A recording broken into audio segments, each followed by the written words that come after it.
Hi, my name is Harry, aka Dark Hazel, and welcome to the Underhive Forge.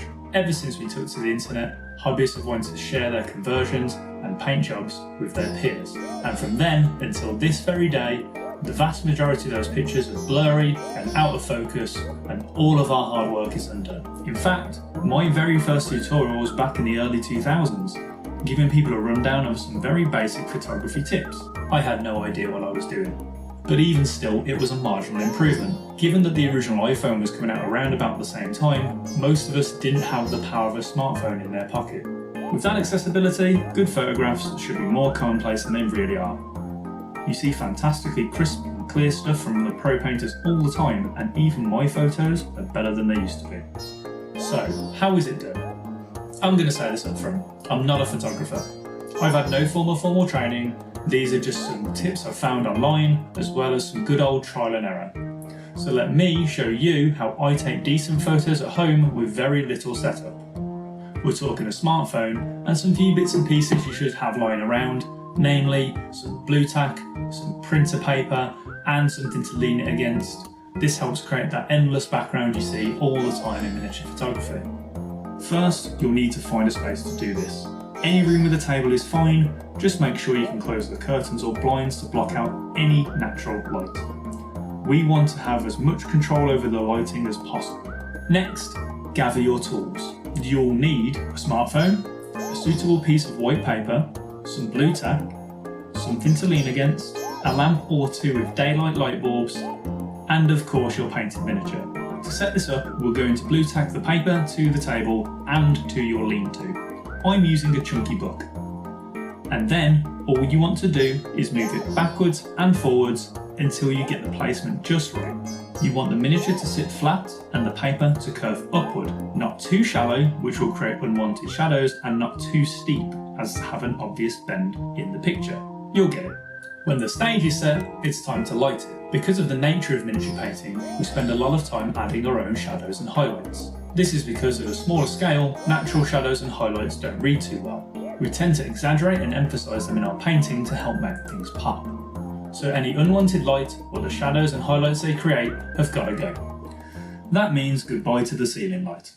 The idea is to project as much light onto the model as possible and remove any of the natural shadows. You can get fantastic key lights for film and photography, but we're just using a desk lamp off Amazon with a daylight light bulb. Ideally, you'd have at least two or more. You want one from the front slightly elevated, almost right where your camera is going to be, and the other to the back left or right depending on the model and the number of lamps you have. Without professional equipment and some later editing, you'll struggle to get rid of all of the shadows, but close is close enough. With the setup relatively complete, it's time to grab your phone. Some quick things before we dive into this. Make sure your screen brightness is set to 100%. Set the camera to the highest quality it will go. Don't use the face camera. And for the love of all that is good and just in the world, use landscape. Do not use portrait. Please. As we're getting ready to take the pictures, there's a couple of things you'll want to do at roughly the same time. I'm going to go over them separately, but they will interact with each other, so just keep that in mind as you go. You'll want to take the picture far enough away that you can get the whole of the model in the frame, and close enough to get the benefit of all of the light. This is why light boxes exist. They stop light bleeding away by reflecting it back onto the subject. If you have one, that's great, use it, but you can just set the camera a little closer and the model a little bit further away on the desk to compensate for not having one. This should mean you don't really need to zoom in too much. You might have part of the setup in the frame, but that's okay, we'll be cropping the pictures later anyway. But I do find it helpful to zoom in just a little bit. That way you can effectively see how the camera's focus is behaving. Most smartphone cameras have a click-based focus.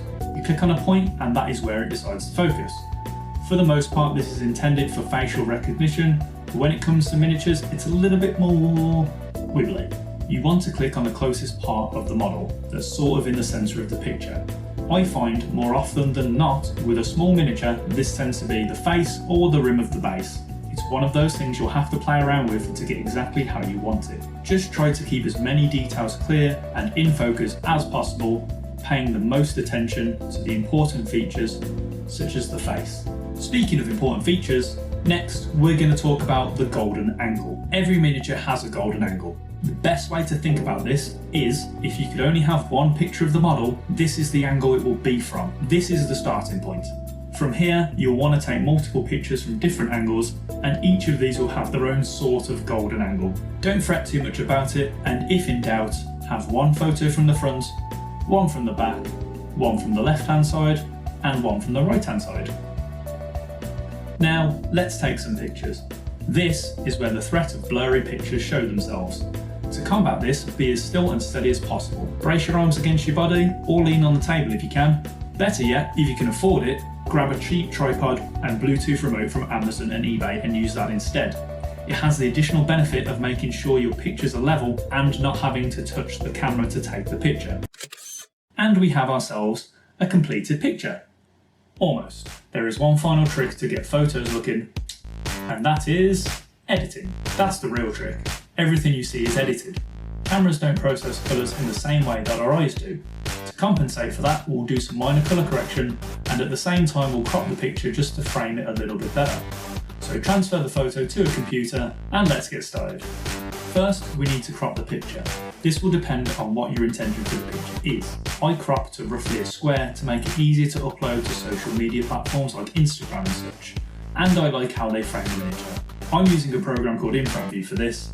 There are much more suitable programs out there, but this tutorial is aimed at getting you to a standard you're happy with for as little additional investment as possible, and InfraView is free. With the crop done, we need to do some colour correction. Try not to go too mad with this. We just want to add back some of the contrast, saturation and luminosity that the camera will have failed to pick up. These are the settings I use. Adjust to your taste or camera accordingly, and that's it. Just a little bit more true to life. You can go even further with editing. That's what programs like Photoshop and stuff like that are for. But I have little to no experience with it, so I'm not even going to attempt to give you any tips on it. That said, when I upload things to Instagram, I'll use the in-app editing tool just to bring things more in line with what I see when I'm taking the picture.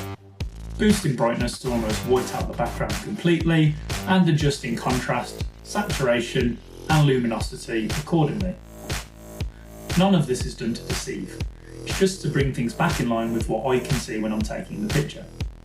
I hope you folks found the video helpful or interesting. If you did, leave a like, and if you have any feedback for me, drop it in a comment down below. And don't forget to subscribe for more hobby content fresh from the forge. Until next time, I'll catch you later.